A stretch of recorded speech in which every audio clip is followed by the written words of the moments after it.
acknowledgement benefit. 1782, the European diseases had contact with the coast Salish people before the European themselves. In the first epidemic of smallpox, 2/3 of the coast Salish people died. This is not a land acknowledgement. 1862, President Lincoln publicly hung 38 Dakota men. 1863, U.S. Army kills 250 or more Shoshone people. 1880, an estimated 300 Sioux men killed for participating in the Ghost Dance.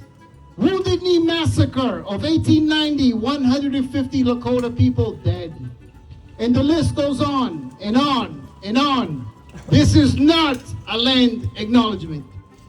Kill the Indian, save the man.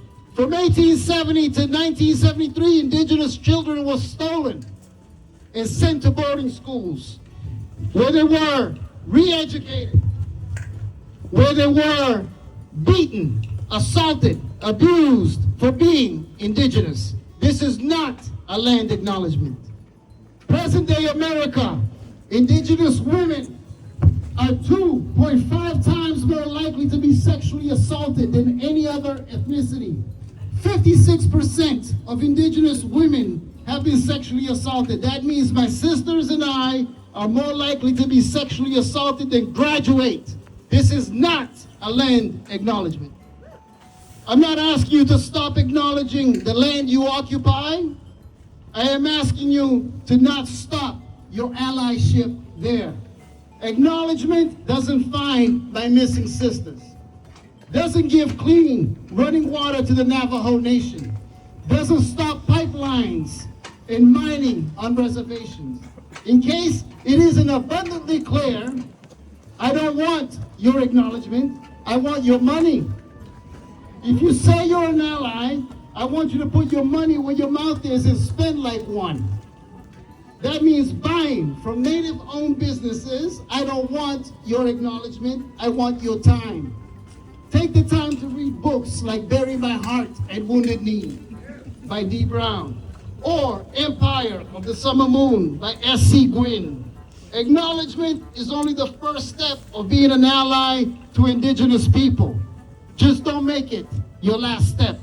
Do not fall into the cycle of complacency. This isn't a land acknowledgement, it's a call to action.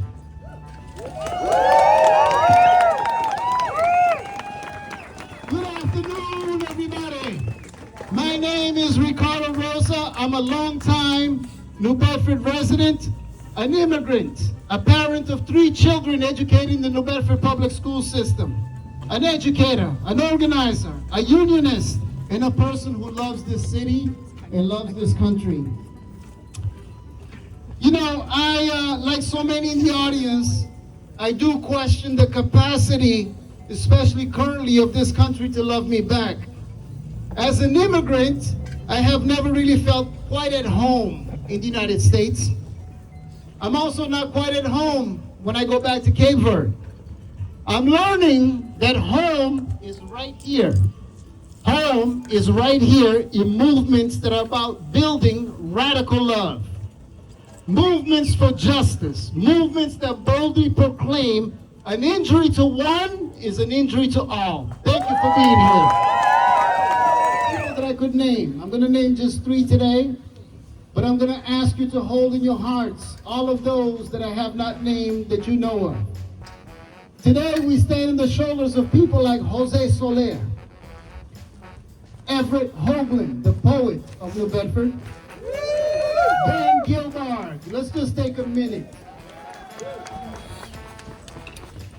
And let's take a minute for all of the lesser known people who built, all of you who are here.